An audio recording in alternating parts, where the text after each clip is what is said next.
Hello, my name is Jeremy Martinez Sabio from Olca 211M050. Ang re-report ko po ay Chapter 6, Python Functions. Functions. Why do we need functions? You've come across functions many times so far, but the view on their merits that we have given you has been rather one-sided. You've only invoked the function by using them as tools to make life easier and to simplify time-consuming and tedious tasks. When you want some data to be printed on the console, you use print dash cross parentheses.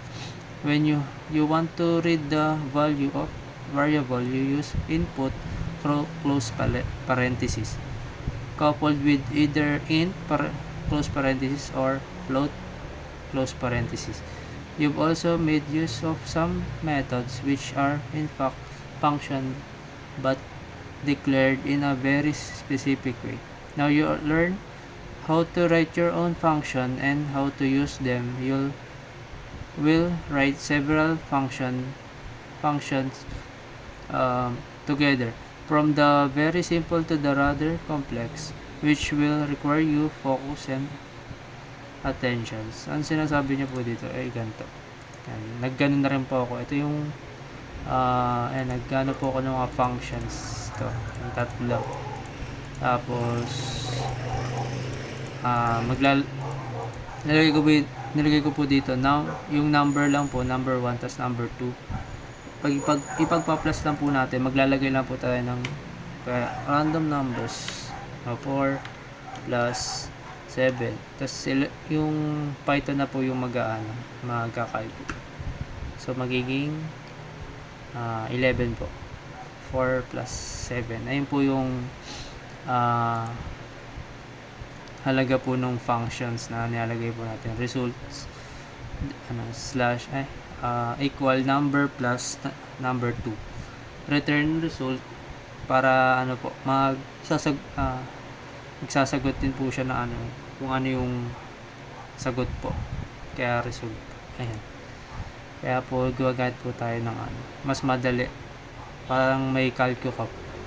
Tapos ito po yung sinasabi ko po. Next after def goes the name of function. Ito po yung name ng aking po.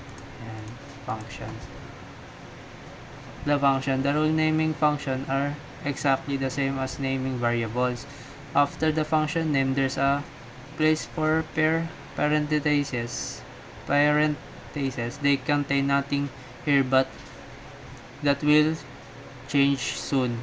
The line has to be ended with a colon. Po. The line has to end with a colon.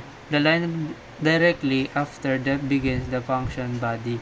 A couple, at least one, of necessary nested instruction which will be executed every time the function is invoked. Note, function ends where the nested ends. So you have to be careful. Kaya po, tama po. Kasi po minsan nakakalito po talaga para kailangan po natin yung paging careful po, ganun.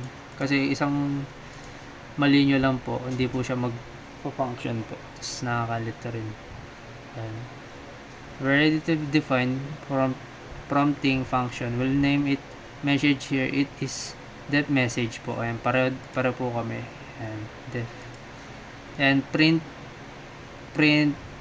close parentheses, tas yung may kamaw sa pataas, enter add value. Parang ganito rin po siya. Pwede po tayo gumawa ng print close parentheses, tapos lagyan po ng maglalagay ka lang kung ano po. Lalagay na yan hello. Sara lang po natin. Ayan, may hello siya sa kasi magpa-plus ka na po ulit. 1 plus 2, 3. Ganun po. May function. The function extremely simple but fully usable. You've named it message but you can label it according to your taste and kung ano pong gusto nyo. Ito po yung sa akin. Ganun. Kayo po bahala po. Our code contain the function definition now. And ginawa niya po, nag-print po siya ng kung ano, and print we start here, print we end here, ganun. Parang lang po, na madali lang, kahit saan naman po ilalagay. Note, we don't use function at all. There's no invocation of its inside the code. When you run it, you see the following output. And ito lang din po lalabas yung kung ano nilagay mo sa loob, and hindi po lalabas. Kasi ayan po ipiprint nyo po. Ayan yung gusto nyong lumabas sa code nyo po. This means the Python reads the function definition and remember them. But we won't launch any of them without your permission. Ayan. Tama po. Ito yung modified na po na. We've modified the code now. We've inserted the function invocation between the start and end messages. Ayan po. Naglagay po siya ng ganun pa rin, pero dinagdagan niya po ng message dito po. Ayan. Kasi ito po yung ganito po siya mag-function, how function works. Look at this picture below. Ito po yung invocation po, yung taas. Tapos ayan, yung pangalawa naman po ay ayan, tapos print we start here, tapos message po. Tapos parang magre-return po siya dito. Ayan. Ganun lang po yung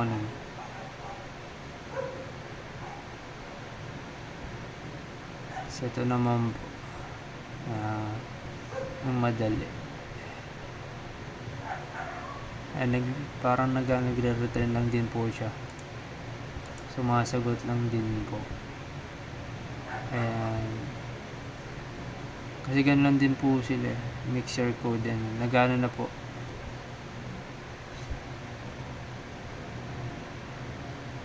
Para mas madali nyo pong matutunan. Sana po tayo ng mas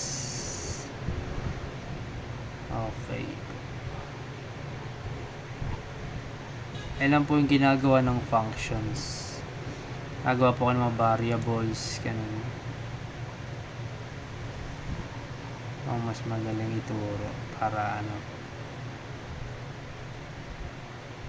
ito. Ganun lang din, pareho lang kami. Ayan. Continuous return keyword. Ito po yung ginawa ko. Return keyword, tapos result. And din po yung ginagawa niya. Nagpa-plus lang din po siya. Ay, multiply naman po sa kanya, kaya may asterisk dito. Ayan, ganun lang po. Ayun po yung ng function. Kahalagahan po, tapos mga po, needs. Ayun lang po. Thank you po.